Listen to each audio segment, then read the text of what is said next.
sorry. I was trying to pray, but evidently my mic wasn't set up right. So I apologize, preacher. It's all right. Dr. Davis, give us a word, bro. Thank you so much. Oh, absolutely. Can you hear me now? I can hear you. Okay, good. Once again, man, I want to say thank you to Brother Daniels and just the invite to come and join, man, and just his encouragement.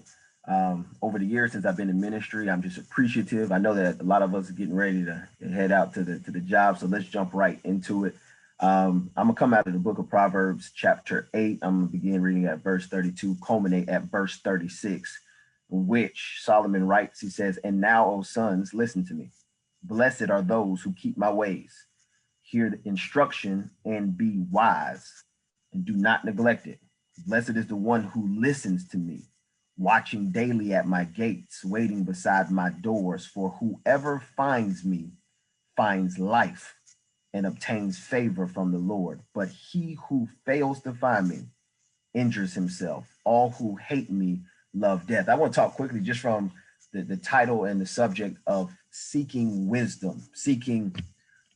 Beloved, I was watching a documentary the other day, brethren, with my wife, and it was entitled the Hot Chocolate Nutcracker, right? And it's this Black dance company. It features Debbie Allen's dance studio. And one of the things that stood out to me was just how meticulous the standards and the skill sets that one needs to have to become a professional dancer.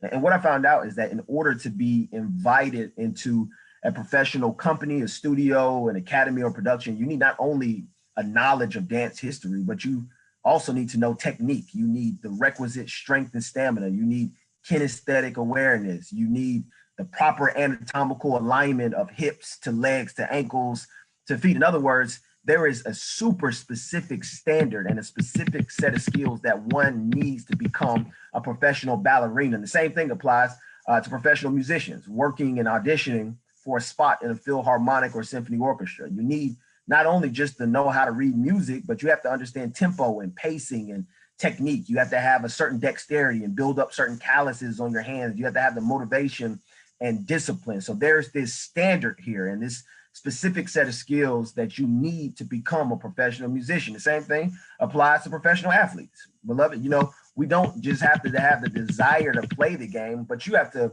be able to understand offensive and defensive skill sets. You need to know proper technique. You got to have the requisite strength and speed, resilience, confidence, self-belief, creativity. So there's this standard and a specific set of skills that you need to become a professional athlete. And the reason why I bring that up, brother, this morning is because in nearly every facet of human life, there's a standard and a set of skills that one must have in order to achieve success. In the same way we think about that, we think about the ballerina and the musician and the athlete.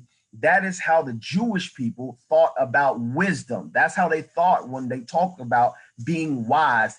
When they talk about possessing what is called chokmah in the Hebrew, it simply translates as skillful living or being a master at living. So we think about wisdom, we think of it as being prudent or judicious or having discretionary insight. But when the Jews thought about chokmah, they thought not just about being prudent or judicious or having discretionary insight. They thought about it as being able to live well, having a divine set of skills for living. And so, beloved, what you have to understand is they thought chokmah was so important that it was the prerequisite not only for life, but for living life. And that's the word I really want to press on you this morning, is that without chokmah, without wisdom, you can't be a good father. Without chokmah, you can't be a good leader. Without chokmah, you don't know whose voice to listen to. Without chokmah, you don't know who to connect to and who to push away, who to say yes to, who to say no to, when to fight back or when to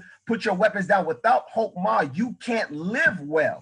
So, beloved, in this text that we brought up, if you've read through the book of Proverbs, and I suggest that you really do, it's only 13 chapters. It's broken up in 3 ways. It's broken up in chapters 1 through 9, chapters 10 through 29, and then chapters 30 and 31. Those first 9 chapters is considered the prologue. It's the introduction to the entire book of Proverbs. And it's there where we get the whole entire point and the purpose of the book, which is to seek wisdom, seek chokmah. Those first 9 chapters, you have this guy talk. You have a father talking to his son, and he gives this redundant phrase almost at the beginning of every chapter where he says, my son, be attentive to my wisdom. My son, hear my instructions. And the father is explaining to his son that you need hokmah, which is not intellectual knowledge, but you need these skills for living. And he's speaking to his son again and again, chapter after chapter, saying, seek wisdom, pursue wisdom, chase wisdom. And the father, he accomplishes this poetically by personifying wisdom as Lady Wisdom, and the antithesis to wisdom, he personifies it as the evil woman or the adulterous woman or the strange woman. So on the one hand, he says, if you seek wisdom, it leads to life. But if you seek the adulterous woman, it leads to death. And so for the first 7 chapters, the father is pressing that onto his son as to why you need to seek wisdom. But if you read through Proverbs, you know that Lady Wisdom shows up herself right here in our text. This is Lady Wisdom talking. She shows up and speaks for herself in chapter 8, and she shows up by giving her credentials. She's not shy about how she feels about herself. She says, listen, you need me in your life because I make the simple. Y'all know what the simple is, right? Those who are slow. She says, I make the slow have prudence. She said, you need me because I get a fool some sense. I make those who are broke riches. I give the clueless insight. You need me. I give those who are weak some strength. I give the barren blessings. I give those who are sad happiness. And after she gives you her resume, right there in our text in verse 32, she drops this ultimatum where she says, and now, O sons, listen to me. Here's the ultimatum. If you seek me, pursue me, you find life. But if you don't seek me or pursue me, you injure yourself and you love death, which is the first point that I have. It's super simple. It is simply, brethren, seeking wisdom simply means to just seek life. She says, blessed are those who keep my ways, hear instructions, and be wise and do not neglect it. Blessed is the one who listens to me, watching daily at my gates, waiting beside my doors. For whoever finds me finds life and obtains favor from the Lord. If you read the first 7 chapters of Proverbs, you understand the imagery of gates and doors. It's a redundant thing. That's what Solomon puts throughout that prologue. And for the 7 chapters, the father is depicting both Lady Wisdom and the adulterous woman as calling men from the gates and from the doors of men. So the Jewish thought here is that the presence of gates is the place in the city where people will conduct business, engage in commerce, agree to deals, trade with merchants, travel to and fro, whereas the doors of the home is representative of the personal affairs of the home. So Lady Wisdom picks up the same imagery, and she says, blessed is the one that seeks me not only in the personal affairs that take place in the home, but also seek me at the gates. And I need you to get this, brother. Lady Wisdom never limits her discourse to just religion and spirituality, the stuff that we try to keep in the home. Beloved, that's not what wisdom means to them. Hokmah is skillful living in life. God's wisdom is not simply so that you can be more spiritual or simply be a better worshiper or a better Christian. But throughout Proverbs, you find out that God's wisdom is needed for the church house, but it's also needed in your relationships. It's needed in your marriage. It's needed in your business ventures. It's needed in managing your wealth. It's needed in your ambition, in your discipline, in handling your debt. You need wisdom to rear your children. You need wisdom to develop your own character. You need wisdom to take a political position. You need wisdom to know how to handle enemies, know how to handle revenge, to build godliness. What are you saying, Brother Davis? I'm saying that you need wisdom. You need a divine set of skills for every aspect of your life and being. You need wisdom to know who you're going to say yes to and who you're going to say no to. You need wisdom to know who you're going to allow in your circle and who you're going to keep at arm's length. Beloved, you need wisdom to know just simply when you need to fight back and when you need to wave the white flag. You need wisdom to find love and to understand joy and to understand peace and happiness. And that's what this book of Proverbs is all about, brother. And I hope you use this in your devotional time, that wisdom is so important that when you go back and you, through chapter 8, right, Lady Wisdom is speaking, and you find out that after she gives her resume, around verse 22, she says that I was set up before the beginning of his work, God's work. She says, I was set up before the beginning of the earth, before the waters, before the mountains, before the hills. Matter of fact, she says, when he established the heavens, I was there. When he drew a circle on the face of the deep, made the skies, established the fountain of the deep, gave the sea its limits, I was beside him, quote, like a master workman. Brother, I hope you caught that. Hokmah is a prerequisite for life because God created life through his Chokmah. So that means there is no aspect of life that we go through that is not inundated with God's wisdom, which means there's no philosophy out there that we can use that can stack up against God's wisdom. There's no self-help book that we can grab that can stack up against God's wisdom. There's no counseling session that you can go to that can fix you more than God's wisdom. There's no political, no social, no economic theory that we can push out into the world that's going to change everything like God's wisdom. So, beloved, the wisdom of God, beloved, hear me. Wisdom is God's insight on how to live effectively. That's why the Bible says right there in Proverbs, it's better than silver, it's better than gold, it's better than rubies, it's better than strife, it's better than all the things that can be desired. And so I want to close with this. If to seek wisdom is to seek life, to not seek wisdom, brother, is to seek death. Because she takes it a step further. She says, but he who fails to find me injures himself, and all who hate me love death. Now we understand, and it's commonly taught that death biblically often means a separation. And certainly that's applicable, but poetically, how it's being used here by Solomon is simply as a contradistinctive to life. In other words, if wisdom is living life well, living the abundant life, then death means to not be fully alive or to be in the process of dying. So in essence, when you do not seek wisdom, brethren, you're killing yourself. She says, he who fails to find me injures himself. And I believe a more accurate translation to the Hebrew is that he who fails to find me injures his own soul. So to reject wisdom or to fail to seek after it is only to damage yourself, to kill yourself, to injure your own soul. Notice that she presents an ultimatum, which means that you only have one choice. There's no in between. There's no being passive about this. You either have wisdom and you seek out the life, or you don't, and you're dying.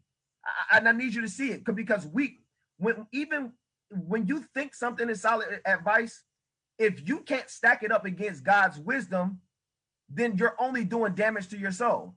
Even if it feels right and it looks right, if it's not aligned with God's wisdom, you injure your own soul. Even if you feel like the intentions are pure, if it's not aligned with God's wisdom, you injure your own soul. Even when you think that something is working out for the better, if it's not aligned with God's wisdom, you injure your own soul. And unless you have wisdom, you will never know that.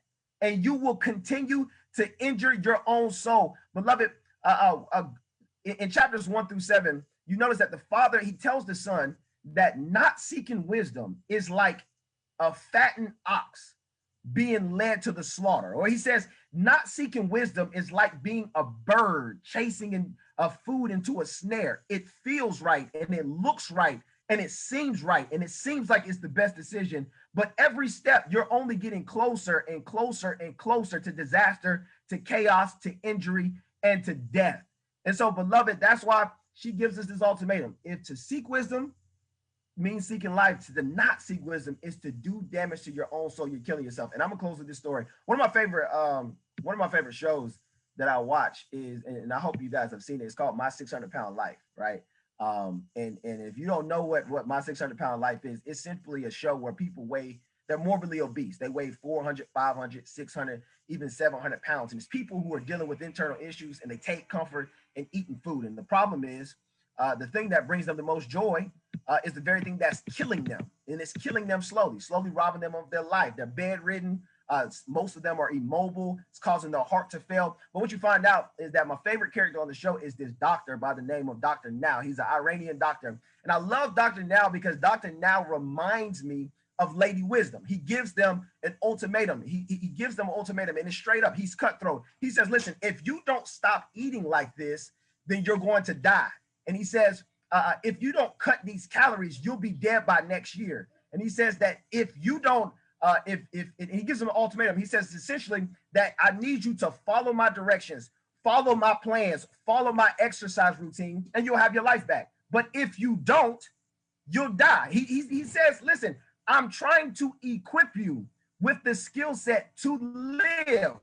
And you have a choice. Either you can apply them and live, or you can reject them and you can kill yourself slowly. And beloved, that is the takeaway for us. That is the word, the ultimatum that Solomon has put onto us this morning. Brethren, you can either take these divine sets of skills and live well or not and continue to die slowly. People don't just end up on drugs.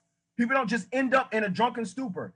People don't just end up behind bars. Your marriage doesn't just end up dying. People don't just happen to fall into suicide. They were already dying.